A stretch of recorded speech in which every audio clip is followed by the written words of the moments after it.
54 degrees outside at 20 minutes before the 9 o'clock hour. Chris Lenois continuing my conversation now with Chris Mays of the Brattleboro Reformer here on the Green Mountain Mornings program. You had mentioned, as I said before, that you were working on that story about Morningside last week when you were here. The other story you teased last week, and it came out yesterday's paper, was David Schoales announcing that he is going to be a candidate for state senator. He was supposed to be on the show just before you this morning, was a no-show, so I'm glad you got to interview him and put out this story so I can ask you the questions I was going to ask him. Maybe not quite as pointed, or maybe my questions will become a little bit more pointed when I do get him here in the studio. But first of all, I mean, we know him as a member of the select board, a member of the school board. His motivation for running for state senate. I think from what he said, it's poverty. He thinks it's an issue that really needs to be addressed to fix a lot of the other problems going on in the state. Yeah, I mean, that makes sense. Is he, why the Senate? Why not state rep? Did he give a reason in terms of thinking about that aspect of it, or?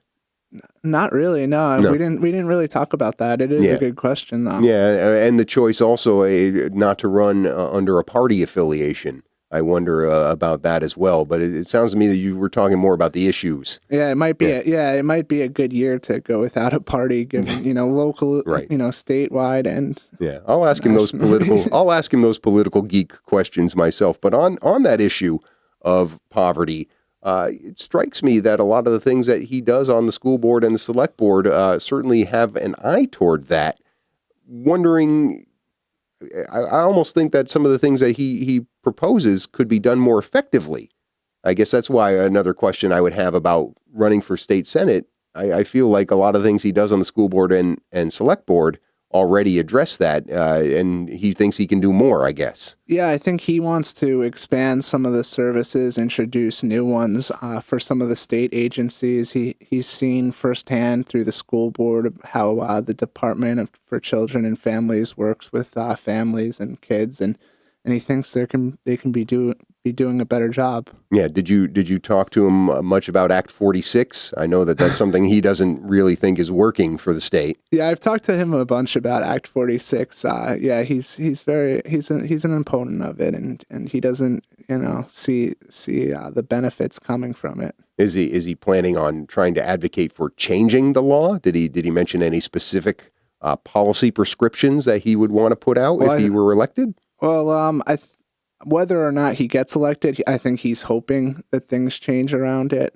I think he feels it's rushed. It was rushed, and it's not going to have the effect it was supposed to have. Yeah. Now, I mean, it's a tough hill to unseat any incumbents in the state of Vermont, and running against Jeanette White and Becca Ballant, certainly tough sledding. But if he were to win, can he stay on school board and select board? He would have to leave both posts for 2 months.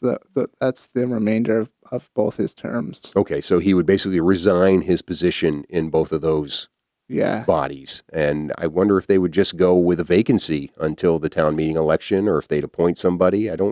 This happened actually in select board since I've been covering stuff, and I can't remember exactly how they handled it. I think it was like a month when Ken Schneck, I want to say, was moving out of the community. I think they just left a vacancy. Yeah. I don't know if they talked about that, if they would appoint somebody. Did you get a sense? I didn't get a sense. No, I didn't ask anything. Right. Well, people should check out your story in Monday's paper, talking to David Schoales. Lengthy. He clearly gave you a lot of quotes. I'll hold this up for the camera. Look how big that story is on David Schoales. We had BCTV in here doing this. He didn't come talk to me. I guess he talked himself out talking to you. Yeah, it took a while to put the article together. Yeah. Maybe he was planning for one of these board meetings, although this is not a select board meeting night. Last Tuesday was. You had a couple stories about different things that were discussed in the select board meeting here in Brattleboro last Tuesday. Did I miss a story about the traffic safety? I thought it came out yesterday. It came out yesterday. Okay, because you led, or this is an editorial choice as well, with the story about the rock in the pool. Yeah. Or the rock underneath the pool. That's only $10,000. The traffic safety allocation was $30,000. If we're talking money, I would think the traffic safety allocation would have been a sexier story. Yeah, we actually had a glitch in our system. Somehow that story got left behind. It was supposed to go in on the weekend or Friday, and it just Yeah, things were crazy this week. Little inside baseball there. That's good to know. But on the subject, I mean, this traffic safety allocation is a continuation of a conversation that was had a couple meetings ago, I want to say. Yeah, it was 2 meetings before the last. Right. Dick DeGray wanting to purchase more of these blinking crosswalk lights. Mm-hmm. And instead, they've decided to do what? They've made it more general. They've said we'll do these traffic calming or pedestrian safety devices, but we'll wait 2 months and get a recommendation from the Department of Public Service. Right. On what to do exactly. Maybe not these blinking lights. And then in the process, that Dick DeGray proposed the idea because someone was hit. A pedestrian was hit, and then on Friday, following the meeting, 2 pedestrians were hit. Really? Yeah. Right afterwards. I thought that one of the exchanges, again, showed that Dick was not necessarily satisfied with this as an outcome. And it was before the final vote was taken, but when they talked about relying on the Traffic Safety Committee for these recommendations and questioning their expertise on the issues versus anybody else's expertise. To me, I don't necessarily, if I extrapolate that thread, I don't think he was necessarily satisfied with this outcome. Yeah, he was saying, we have to be honest here, not everyone no one on the committee is a traffic safety engineer or whatever. Right. I actually wrote the quote down as I was watching it on BCTV. With all due respect to traffic safety, is there a traffic engineer on the committee? With all due respect to everybody that sits on traffic safety, is there a traffic engineer on traffic safety? There's some citizens, there's several department heads. There's a town manager and a select board member. One is the chair, actually, that sits there. And nobody's pedestrian, nobody's the expert. We didn't call in an engineer. We take recommendations from them. So when we sit here and we go, we're going to take a recommendation from the committee, well, that's all well and good, but I can sit on the committee, and if I'm sitting on the committee, you're taking my recommendation. I'm not a traffic engineer, but the board is taking my recommendation. So they don't really have any more expertise or non-expertise than any of us sitting here.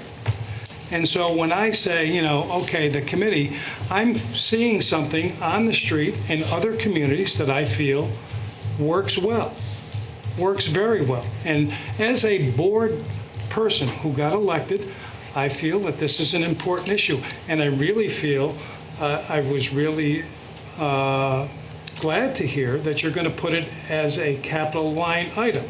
Now, so here I am relinquishing what I was pushing for at the last 2 meetings ago, was to have money put in every year, even though I believe that these are, they're the most expensive, but they work the best of anything that's out there.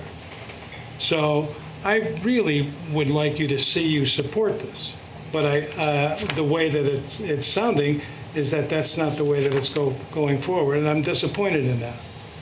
But Steve Barrett did speak to the fact that they do use engineers when they make these assessments, right? Yeah, that's part of the recommendation, and they usually get stuff from the committee, and then they'll talk with an engineer. So it's a multi-phase process. Yeah, and they do bring in people who have a education and a credential to it, which it seemed to be what Dick was hoping for there. But $30,000 for traffic safety, and this is just a one-time expenditure. The other thing he wanted to do was put this in the budget. They didn't make a decision on that. No, it's just for this year, I think. Right. They got a lot of go ahead. But town manager Peter Elwell was talking about how that's going to be an item discussed during budget talks this year. Yeah, so it is something that he may end up getting more of what he wants in the end, and certainly the town ended on a pretty good note the last fiscal year with $870,000 in surplus funds.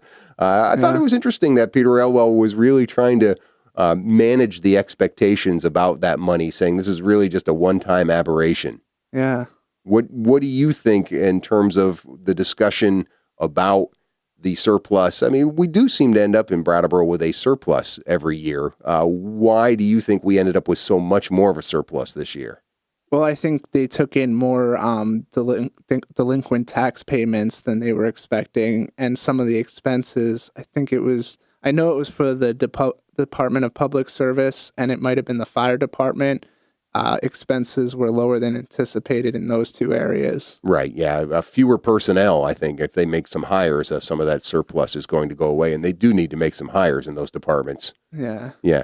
And then the town pool, finding this big granite boulder underneath the pool, that created a lot of different problems with it. When they talked about all the different expenditures there, adding up to about $10,000, were all of those related to discovering this boulder? They were talking a little bit about having to do construction, more work on the concrete of the deck around the pool. Was that related to the boulder as well? Yeah, I'm pretty sure it was. Yeah. Yeah. I was having a hard time following all the numbers and explanations that Peter was providing at that point. Yeah, I think all those change orders had to do with the issue with the boulder. Yeah. And then another little piece of town news, and you wrote about this in Friday's paper, was Paul Cameron resigning as the energy coordinator, essentially, for the town. That's a sad thing. I mean, It's a necessary thing from his point of view. Yeah, he's been there for 14 years, and now he's going to go be with his family in North Carolina. So what does this mean for Brattleboro in terms of their energy efforts? They have a lot of projects. They have this energy committee. What does it mean losing Paul? Well, Paul says the Energy Committee is going to absorb a lot of his responsibilities and projects, and then they're going to go from there and see if somebody's going to come in and replace him. Yeah, I mean, trying to remember the town, I know that they allocate a portion of his salary at town meeting through Brattleboro Climate Protection, but does he draw money in addition to that? I don't think so. I think it's from that. That's basically it. So if they want to appoint somebody, this is something that is decided upon by the reps at town meeting next March. Yeah. Okay, so there'll be a vacancy on there until then. It will probably come up during budget talks. Yeah, I would sure. And that's basically what they're in now is budget talks from now until March, and that'll be part of your coverage in the meetings. Chris Mays of the Brattleboro Reformer, other things that are coming up this week with your byline? I'm heading out to Vernon after this. They're opening up a cafe in the town office library area. Yes, it opens in 9 minutes. Yeah. So you can get there. Yeah, I spoke with Annette Royden about that yesterday. She chairs the committee on that community cafe, and they're pretty excited about it. So I'm glad you're going to give that some attention. Other things? Yeah. There's an arraignment at court today that should be interesting. Yeah? Yeah. What is it? Come on. You can't just say there's an arraignment at court is going to be interesting. Who is it? Well, I'm not. The last name is Barcolmb, and he's accused of sexually assaulting a 15-year-old girl here in Brattleboro. Yeah, I remember seeing that story in another edition of the paper. So, yeah, lots to talk about, as always, on the Brattleboro scene. Thanks for coming and talking with us about it, Chris. Yeah, thanks for having me. And once again, reformer.com is the web address, the online home for your hometown daily newspaper. We'll be back to wrap up this edition of Green Mountain Mornings right after these messages.